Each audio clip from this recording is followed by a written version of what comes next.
Welcome back. Now, a level 6 weather warning is in place for KwaZulu-Natal this weekend. The province is still trying to pick up the pieces from last month's floods. But at least one person died in last night's storm after her car was washed away. Phila Mthembu is in KwaDukuza and joins us live now. Phila, it's certainly a case that we've been trying to follow. Weather conditions still worsening, and for this weekend, it looks like it'll get a lot worse before it gets any better. Absolutely, Arabile, and that is why we are here right now with the KZN KZN Department spokesperson, Mthembu. I'm just going to bring him into the conversation to give us the latest with regards to their findings. Mr. Mthembu, thank you so much for your time.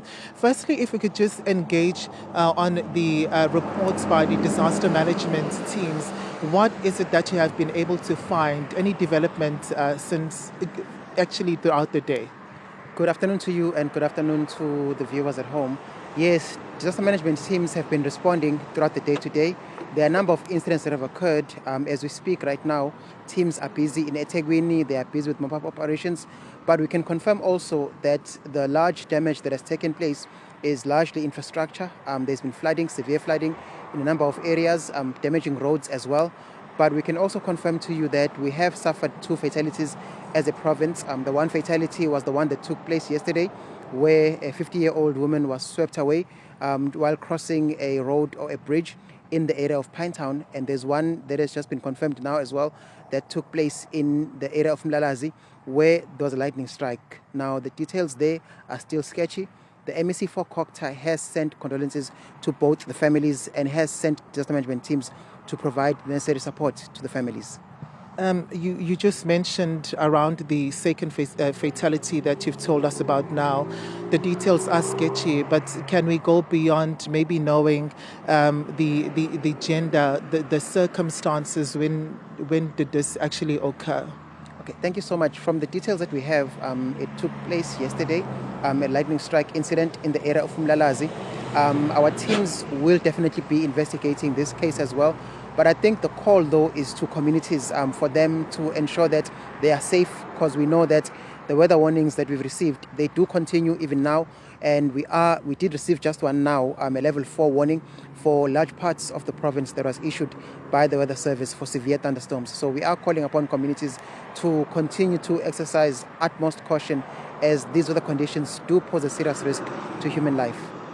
So how prepared is the KZN department in dealing with what seemingly is happening, the impact from these inclement weather conditions? There have been damage to infrastructure, and already I know that the department had been trying to repair the already damaged infrastructure. We saw there was severe weather 2 weeks ago, and also the April 2022 floods. So how are you prepared for it?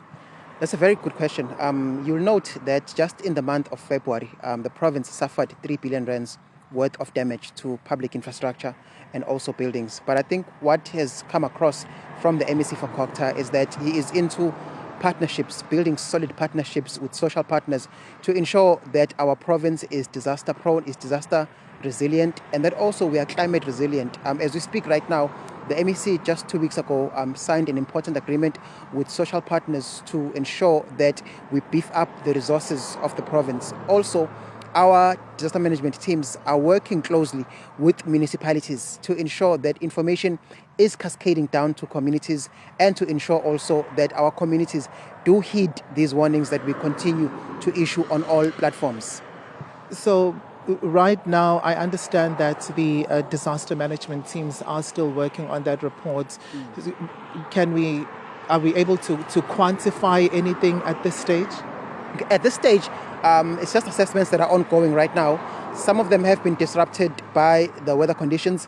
What we do know as well is that the ESCOM teams are working around the clock to ensure that they restore power supply. A number of municipalities don't have electricity right now. A number of communities in various municipalities don't have electricity right now. But these teams are working around the clock. We also have municipal teams that are working around the clock as trees are blocking roads in a number of communities. But our teams are on the ground. They're doing assessments. And I think in due course, once the full extent of the damage has been assessed, we will be able to say. But what we can confirm, though, is that the damage is mainly to infrastructure. Our roads and a number of infrastructure is damaged, as we can confirm. And what form of support is being offered to the victims that have been affected? Okay, well, you'll remember also that we had 2 weeks ago, if I'm not mistaken, we had flooding here in eThekwini and other parts of the province. So we've got a standard response that we have, and we're working together with social partners. In this specific incident that have taken place right now, the number of households, we don't expect it to be quite big, but municipalities are coming back to us and they're indicating that they are responding swiftly to provide support. But we do not expect to have wide-scale damage to housing. It's mostly damage to public infrastructure such as roads. Thank you so much for your time, Mr. Mzila. That was the KZN Cocktail Department spokesperson speaking to us, the Arabile, and just confirming that there has been a second fatality which has been recorded where a person was struck by lightning. As the inclement weather is expected to persist, there has also been a call for people to be vigilant, under these rainy conditions, Arabile, and also just to make sure that they exercise caution. Yeah, indeed. Thank you so much for that update then, Phila, particularly as well. Second fatality there, struck by lightning. Just a confirmation with regards to that one. Then we'll continue to get more on this one. Phila, appreciate it.